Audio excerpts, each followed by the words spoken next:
Okay, hello. So I'm gonna do something today on prison or criminal justice reform, but beforehand, there is a new software thing program that I'm going that I'm kind of studying right now. So there might be some improvements to the way how I do some things on here. Um, so we'll see how that goes and kind of like see how you like the different changes that I might do to some of the things that I put up here. Um, but let's go ahead and talk about criminal justice reform. So, this is a big topic, really, and there's so much that really needs to be done here. But I think that for the most part, is for one, I do want to say that I don't believe there's more of a I wouldn't say there's necessarily a racial thing, except for when it comes to actual prison. When it comes to criminal justice reform, I see it more as a rich and poor thing. Um, the rich just have more access to lawyers, which can um, either get them off of the crime that they actually did, or defend them. I mean, it takes a lot to kind of go through that system, especially if you're poor, because then you got to sit in jail for about 2 years. You lose your job, your whole life, and then I mean, in the meantime, while you're waiting for trial, if you have a family, I mean, they're going through a lot of terrible pain. Um, so there's some kind of issue that definitely needs to be worked out, and in that sense and manner, I don't know necessarily how it would reform that part necessarily. Maybe not wait so long to go to trial would probably be a good thing, because not everybody in jail is guilty. Another thing that we need to look at is we need to reevaluate our laws, because there are a lot of dumb laws. And if you don't agree that there are a lot of dumb laws, then go to dumblaws.com and just look at all the ridiculous laws that America has. Um, another thing that would also help is also when people when there is a trial going on, the jurors are paid like shit and they're taken away from their jobs. So that kind of stacks the system against convicting somebody, because these people want to get back to their regular lives, earn their regular wages. They don't want to be taken away from that. And the petty change that the government pays them is ridiculous. So if there is a trial, the jurors should be at least paid minimum wage to at least make up for that compensation. Maybe more if they can. But it is ridiculous how low that we pay our jurors and then expect them to formulate a reasonable verdict.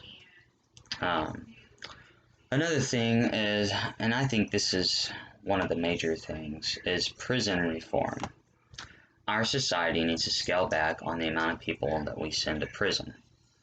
Every prisoner today needs to be reevaluated to understand what is wrong with our society. I say this because innocent people are in the prison system, even on parole and probation. Prison does not reform anyone, really. I mean, maybe like a low percentage of people. But for the most part, it just makes them either a smarter criminal or fearful of the law. And if they're fearful of the law, they're just going to hide shit. It kind of goes in with the smarter criminal aspect in a way. Most prisoners also have a hard time finding jobs because of their criminal record, which will lead to more crimes if they can't find a job. And that's the whole weird part about our society is we're like, you did something bad, go spend 5 years in a prison thinking about what you did, come out, oh, we don't forgive you. You gotta go somewhere else to find a job because, you're a bad person. We don't believe that, you've reformed. That's really what society is saying. And if that's the case, then why are there prisons to begin with? And the prison, if there's anything that's really, really racist in America, it would be being in prison.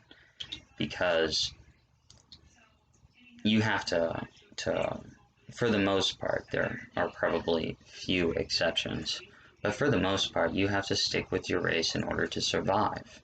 It's a very racial divided area where people are, and it's just not good for trying to reform somebody. Yeah, I mean, that just kind of blows my mind. You did something bad, so sit in there, stick to your race, and think about it. It just it brings out the worst in people. Prisons bring out the worst in people, and if you're sending a criminal there to try and reform them, and all they see and continue to see is the worst situations possible, how is that going to help them? You know, probably what most of them, might need. I'm not saying all.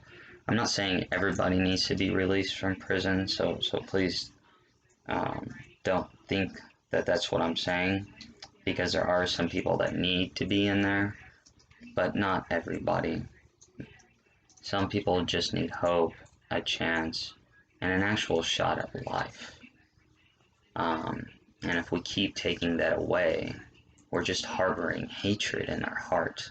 And nothing good comes from hatred. You can love and be strong at the same time.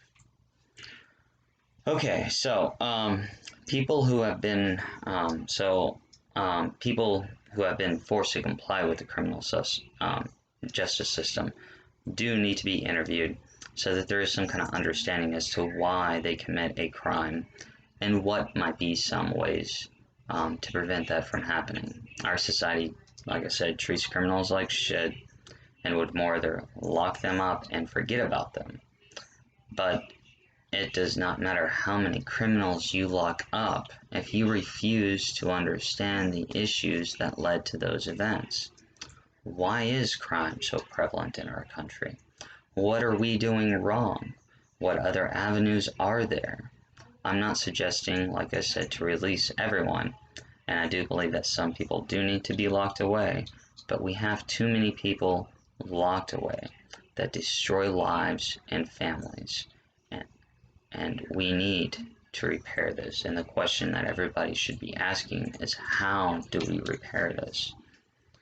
So one of the things that I've come along through my course of studies that I highly believe, most of it does have to do with our ego. And so I'm going to leave a website. It's, well, two websites. And one of the ways that I think that society should move towards is what I call a unitive justice system. And in business, we also need to move towards unitive leadership. So that is my answer to this solution.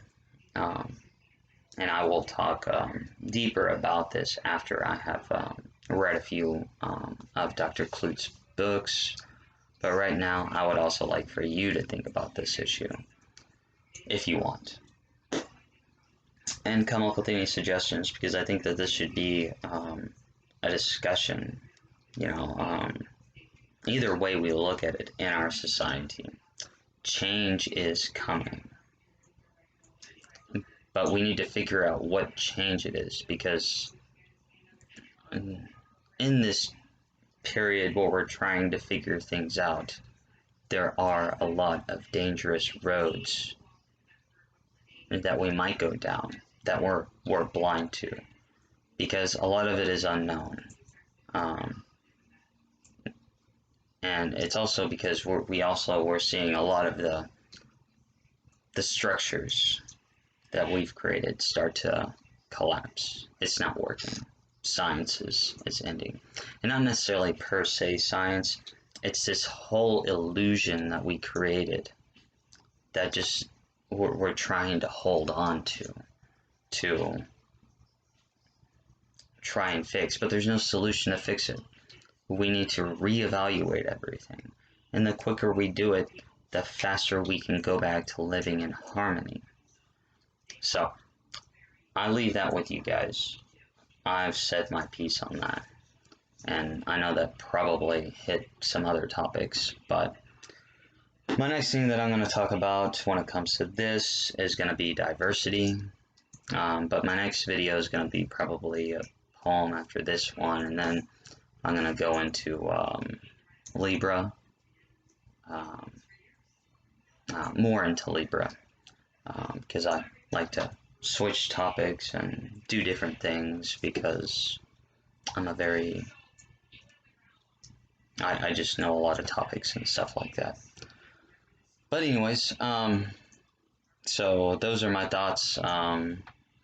If you want to talk about anything, go ahead, or discuss what your thoughts or opinions are. I'm pretty open, easygoing, so it's whatever. Alright, other than that, I hope everybody had a good Thanksgiving, and peace, and bye.